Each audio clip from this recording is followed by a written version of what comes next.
Welcome to Risky Routes, a short interview series telling the stories of moments when travel forces you to grow up and adapt fast. Because risk creates perspective, and perspective creates success. We talk about the chaotic, uncomfortable, borderline bad idea journeys that push people to level up, trust themselves, and take control of their lives. I'm your host, Olivia Goldstein. Today, I'm joined by Tony Coretto, an entrepreneur, investor, advisor, startup coach, and resident of the Hudson Valley. As a seasoned entrepreneur with over 30 years of experience investing in, leading, and growing small businesses, also appearing 4 times on the Inc. 5000 list of the fastest growing private companies in America, Tony currently helps impact startups and growth companies with finance and go-to-market strategy as the managing director of Strategic Ventures. He's a mentor to startups as an entrepreneur in resident with the Climate Tech Expertise Network and as an advisor with the Hudson Valley Venture Hub. As an investor, he's the co-founder and managing partner of Tehran Holding Company, LLC, which focuses on Class B multifamily investments. And as a musician, he's an avid amateur pianist and composer and a baritone singing with a choral group in Woodstock, New York. Tony is also a husband, a father, a skier, a bicyclist, a motorcyclist. Wow, you have a lot of hobbies, and adventure traveler, as well as a lifelong learner with a deep interest in languages, culture, history, philosophy, and entrepreneurship. Tony, thank you so much for joining me. You're very welcome, Olivia. Gee, I'd really like to meet this guy. Sounds interesting. I know. I love it. As I was reading off all your hobbies and interests, I was like, this is awesome. So it's good though, right? So when you and I first connected, or when you and I first were catching up, you told me this really cool story of an experience and a trip that you recently took to, I don't want to spoil it, but to a special place, and it had a cool backstory. So would love it if you could share that experience with me and kind of what happened. Sure. Well, it all started with my birthday. My wife and I were thinking about ways to celebrate a particular milestone birthday that was coming up. And so we were talking about it all during the summer. My birthday's in October.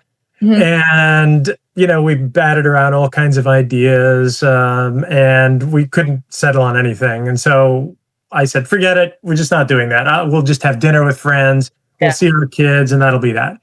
So that's what happened. But Suzanne, being persistent and tricksy, decided she wasn't going to let that go. So this was probably in August we were doing this. And so in September, she said, hey, by the way, in late October, don't do anything on these dates. Okay. Just leave that blank. Don't schedule any meetings because I may be taking you somewhere. It's like, oh, okay. That sounds cool. You going to tell me where? She said, no. So I blocked my calendar and didn't schedule anything. And as the date approached, I got an email from my GP with a form that she said, gee, Tony, your wife sent me this. It's a medical release form. I need you to fill this out because I'm happy to give you the medical release because you're in good shape. But do you know what's going on here? I said, absolutely not. I have no idea what's going on. So then I asked Suzanne, well, it's like, what do I need a medical release for? She said, oh, it's for an activity that I have planned. I said, it's not skydiving, is it? Because I'm not jumping out of a plane. She said, no, it's not skydiving, but it is a physically rigorous activity. So you needed medical clearance. So it's like, okay. Oh, wow. Okay. So potentially going someplace I don't know, and I'm doing something potentially hazardous. Okay. So as the date approached, now it's the week before we're traveling someplace, and I said, well, how do I know what to pack for? I have no idea where we're going. And she said, well, pack layers. So I can't really tell you. Pack some shorts, pack some long underwear, pack a shell, pack everything. Pack a nice variety of things because it could be cold or it could be warm. Oh, she's not giving you any She information. I was love good. it. She was Yeah. good. And she only told me the day before that I needed a passport. Okay, so now you're going out of the country. So now I'm going out of the country, right? So the day before, she said, make sure you put your passport in there. It's like, okay. So the next day we get ready to go and we drive to the airport. And I said, well, what airport are we going to? We're going to Newark. I said, okay, great. So we drive to Newark Airport, we park the car, we get to the terminal, and I still have no idea where we're going because we haven't picked an airline yet. And so she's being cagey, and we go up one floor, and she said, nah, this isn't where we should be. We go down a floor. We go past, we were in the international departures area, and then finally we get to Iceland Air. And okay. I said, oh, Iceland Air. Are we going to Iceland? She said, yes, we're going to Iceland. All right. So I find out that we're going to Iceland. Terrific. So we, board the plane. It's really nice. And we get off in Keflavik Airport, which is near Reykjavik in Iceland.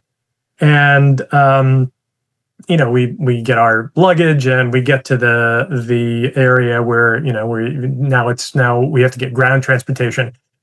And who is waiting there but my kids? Stop. Oh. So Suzanne had completely, so I didn't know where we were going or who we were traveling with. And now my kids are there in Iceland. So I was like, what? This is fantastic. So it was an incredible treat to have our kids join us. And then it turned out that a couple of other people were joining us. We have often traveled with Kiki Keating, who runs Kiki's Travel Network. And she specializes in this kind of adventure travel. We went to the Amalfi Coast with her. And she was there. And she said, I have planned a whole itinerary for you guys, just for you and your family, and the rest of us are tagging along for the ride. So it was like, oh, okay, wow. So this really is going to be something. Yeah. So, so we hop in the van and we get to, we go to the hotel. But on the way to the hotel, our first stop is the Sky Lagoon. So instead of going to the Blue Lagoon, we went to the Sky Lagoon, and we stopped for this 9-step cleansing process. We did a sauna, then we did a cold plunge, then we did a hot mist, then we did a sauna, and it was just incredible. So that was my first day was arrive, meet my kids, go to this sauna experience that lasted 3 hours. And it just kept getting better from there. So the medical clearance part, I wasn't clear until 2 days later. Yeah. And this was a real hoot because I could understand why I needed the medical clearance when she said, okay, the plan was for the 4 of us, my family, the rest of them weren't going to do this part. We were going to go snorkeling in one of the fjords between the 2 tectonic plates. So Iceland sits right on top of a geothermal hotspot, a magma upwelling that is between the Eurasian plate and the North American plate. And so you're in no man's land. You're literally between the North American continent and the Eurasian continent. And there are fissures there that are, 50 meters deep, and you can go snorkeling in them and, touch Eurasia on one side and North America on the other side. That's cool. But it's 36 degrees Fahrenheit. Oh. And so no wonder you need medical clearance, because not everybody can tolerate, even if you're in a dry suit. So, we get up there and they, make us read the disclaimer, which is, 2 pages long. You may suffer from hypothermia. You may have a heart attack. You may, all sorts of terrible things might happen. Yeah. So after we sign the waivers, they start getting us dressed. And to get ready, you have to wear a layer of thermal underwear. So you bring your own thermal underwear. So it's a good thing my wife told me to bring my thermal underwear. So you wear that.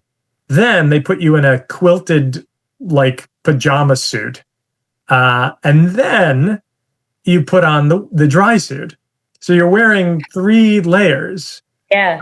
And then they put on this neoprene headgear that completely encompasses your whole head and neck, and you get so tight that you can't even, Yeah. you can hardly talk. And then they cinch that down in the collar, and then they put a choker around your collar to cinch it tight so no water gets in. So you can't even, you can hardly move. Now you've got these layers on, and the suit is Yeah. very tight, and now they put the snorkel mask on you, and now it's time to go down to the water. So you walk down to the water in this steep metal stair, and the guide says, okay, this is the most important thing. You have to put your face in the water for about 10 minutes and leave it there. You cannot pull your face out of the water because we want your face to go numb so that you can, be in the water for an hour and a half. If you pull your face out, it's going to be really cold. If you pull your face out, Yeah. you're not going to get used to, you have to get used to it, and you have to be in long enough for your face to go numb.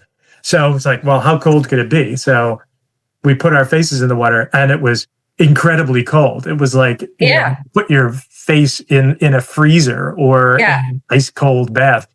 But so we had to leave our faces there. So we're just, standing there with our faces in this bitterly cold water. And finally, my son Max says, I can't feel my cheeks. I guess it's working. Oh my gosh. So pretty soon, all of us were like, yep, can't feel a thing, totally numb. So like, okay, we're ready now. Now we're ready to go. Now just push off and start floating. And then they taught us, while we were in the shallow part, they taught us how to roll over, how to paddle. We had to paddle totally differently, paddle with a frog kick as opposed to an up and down kick. Because they did not want us to we had little booties on, and they didn't want us to dislodge the booties or cause water to come into your feet. So you have to be very gentle with your paddling around, otherwise you risk getting water in the suit, and that's like, you don't want 36-degree water in the suit. So that was incredible. It was an hour and a half just floating around. We saw little trout. We saw this water was incredibly clear because apparently the water in this fjord comes from a glacier that's like 90 miles away, and it takes 100 years to filter through the rock into this fjord. So it's crystal clear. There's like there's not a speck of anything in this water. It was brilliantly clear. You could see tiny little fish, little brown trout, and all sorts of algae growing on the rock. It was unbelievably magical. So that was that was the highlight of the trip right there. Was so I don't know where I'm going to.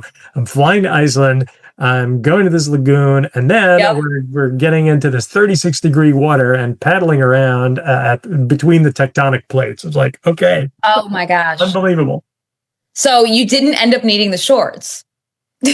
I wound up not needing the shorts. That was a red herring. She's trying to throw me off. Trying to throw me off there. Oh my gosh. What a cool experience to just like totally just hop on a plane, not knowing where you're going, but that's not even the first surprise. And then you get there and your kids are there, and then you're still kind of trying to figure out like, what's this crazy activity we're going to do? It's just like one after another. And when I do these episodes, one of the things that I like to talk about is kind of lessons that you take from travel and how that can apply to the business world. And initially, one of the things I was thinking as you were talking was, like you work with a lot of startups, being able to go on this trip, you kind of jump in with both feet. But as you were telling this story, there was something that was ringing through to me that I think will definitely, obviously you'll agree with me too, is that, when you're starting a company for the first time, who you start the company with and your co-founder matters a lot, right? and I have to say, when you reached out to me and told me this, you mentioned to me that you and your wife have been married for a very long time. So picking the right partner, the right co-founder, and the right business matters. So it's just, I think it's so special that after all this time, how much effort she's really putting in to make your birthday special, and like still keeping you on your toes and surprised. Yeah, I think that's absolutely a takeaway from that is, we've been married 38 years. So that's a long time. Yeah. And if you had told me when we first got married that we'd be married 38 years, it's like, go on, come Yeah. on. Who's married 38 years? Well, I am apparently. Yeah. So it was the best decision. It's one of like the top 3 decisions I've ever made in my life, is choosing the right life partner. Um, and you're absolutely right. I mean, I think in order to do this, you have to have absolute trust in Yeah. your partner. And a startup is exactly the same. You have to choose wisely, and you have to be willing. And part of choosing wisely is trust. And so you have to be willing to delegate and to have division of labor and separation of responsibilities. Because if you don't, you're going to wind up, trying to do everything yourself, and that's just not possible in a startup, right? You need a good co-founder, a good team. Forget the co-founder. You need Team. not just a good Yeah. partner, but everybody on the team needs to be trustworthy. You need to trust them. They need to trust you, and you need to trust them to do their jobs, and to do them well, and to give them autonomy to do that. So Suzanne was like a poster child for this, right? She had complete autonomy to do whatever she Yes. wanted. I trusted her implicitly, and that gave me the comfort to kind of go along for the ride. It's like, Right. I don't know what we're going to do, but whatever it is, I'm sure it's going to be great because Suzanne did it. And Yeah. that's what we should be thinking about our co-founders, right? And our team. It's like, I don't know what Bob has planned here, but I trust him. We've been together a Yes. while. I trust his instincts. I know that what he's going to do is for the benefit of the business, for the good of the team. So let's go with it. That's an important, because, as being a founder yourself, business is not about plans. Eisenhower famously said, planning is everything, but plans are worthless. And, Mike Right. Tyson, right? My other favorite planning quote, everybody's got Yeah. a plan until they get punched in the face. You Yep. make plans, and then you go out into the world and the plans get broken. Yep. Not a problem, because you continually make new plans. It's about adapting to field conditions.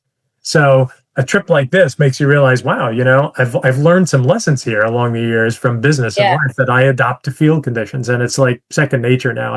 That's what I do. I adapt to field conditions. Yeah. So no, I love it. It's so true, and everything you said is right. It's like this kind of implicit trust you have to have in the people that are closest to you in your life and in business, etc. I'm curious, Tony, because you work with a lot of executives, you work with a lot of startup founders, but you also travel quite a bit, right? So it's like you and I have talked about like some other adventures that you've had. How do you see these two things kind of like tying together, like experiences that you have when you travel that are planned or unplanned, and possibly like experiences that people have, especially startup founders, as they're building their business? Yeah, I often tell people that I work with at startups, whether they're founders or advisors or partners or senior people on the team, is make plans but hold them loosely. Yeah. You need to be prepared to change them when conditions change, or to take advantage of a better opportunity, or to cut losses when you realize that the plan wasn't working out the way you thought it was. And it's exactly the same in travel. Suzanne and I went to Bologna a couple of years ago in Italy, northern Italy. We'd never been to Bologna before, and we thought, wow, this is an amazing place to go. It's in the food valley, in the Po Valley of Italy. Yep. The food is fantastic there. And Bologna is really close to Modena, where all that fabulous balsamic vinegar comes from. And so we thought, this is a great little hub, and we can use this as a place to have day trips to these other places. Yeah. Well, we booked, one of the other folks we were traveling with booked sight unseen this what looked like a really great little villa on the outskirts of Bologna for a couple of nights. And so we took the train, and then we had to take a taxi to get there, and we get there. And from the outside, it looks great. It was this nice villa with a beautiful view overlooking the countryside. And we get in, and within 10 minutes, we realized, boy, there's a kind of a funky smell in here. And it smelled as we walked around, we realized they were little air fresheners, those kind of air fresheners that every, minute or two they give a little puff of air freshener. Yes. And they were like in every room. Yeah. We realized that the underlying smell was like cigarettes and cigar smoke. So Oh, the whole gross. house was just permeated with this stuff. Yeah. And there was no way that, a dozen air fresheners were gonna make a difference. So after a couple of hours, settling in and walking around, we talked about, there were, four of us on this trip. Was like, we just can't stay here. This is just not a non-starter. We're just gonna drive ourselves crazy. And so Bev, the woman who had gotten the place, Yeah. called the people we rented it from, and they said, "Well, you're not getting a refund. You're already there." And it's like, "Well, that's okay. You know what? We're just going to leave." Yeah. So we quickly, pivoted and found a hotel back in Bologna, and we got back in our little Uber and got back to the train, got back to Bologna, and we spent the night in another place back in Bologna. But it all happened in like a couple of hours. We're like, okay, this isn't working. We're going to cut our losses. It's okay to waste a few $100s because it's worth it to get out of here. And we found it. It turns out we found a really great place in Bologna that was just spectacular and didn't cost very much money. So it was like, okay, well, that's a great lesson, right? That's, if things are not working out, don't stick with them. Right. They might, there was no way the cigarette smell was going to get any better. Totally. Right. So if you realize in life or in business that something isn't going to get any better, what are you waiting for? Yeah. Cut your losses, change things up. And I think a lot of people move on, and it's, something, open another door, something better is ahead in another direction. You're right. 'Cause it's like, those are all lessons that we can take in jobs, careers, but, for us that work with startups, founders too. It's like, if something's not working in your go-to-market strategy, pivot, do something different, try something else. Yeah. It's okay to something wrong. I often find that what happens is, the old adage is hire slow and fire fast. Yeah. Well, often startups do exactly the opposite. They hire fast because, they need people to do stuff. Yeah. And they don't often take the time they need to vet people on the team. Yes. And then they stick with them for far too long. So you hired fast, stuff surfaces in like the first couple of months, like, oh boy, this person never works beyond 4 p.m. in the afternoon, or is mysteriously out of the office, or doesn't know how to put together a presentation deck. It's like, oh boy, so this isn't going to work out. And then they don't fire the person. It's like, well, what are you waiting for? Because it's really not going to get any better. And when we often think of firing somebody as bad, but if you release somebody, you probably are doing them a favor, because the job's not a good fit for them either. So you're giving them their future back. It's like, you know what, this isn't working. Totally. I release you. Please, good luck to you. You're a lovely person, just not working out here. And move on. Totally. Just move on. Rip the Band-Aid off. Rip the Band-Aid off. You're right. No, this was great. I really appreciate you sharing this story, Tony, and reaching out. I guess my final takeaway is I hope everybody can find their Suzanne, just like both, like from a relationship perspective and a co-founder's perspective. That's exactly what, everybody needs in business and life is someone that they can inherently trust and just kind of build together. So I appreciate you sharing that story, and like, kudos for you for just like jumping in with both feet, and good things happen sometimes when you don't need all the answers up front. Absolutely. We never do have all the answers up front. Right? It's a process of discovery. It is. Well, thank you so much for sharing your story with me, Tony. Yeah. Thanks, Olivia. It was a pleasure.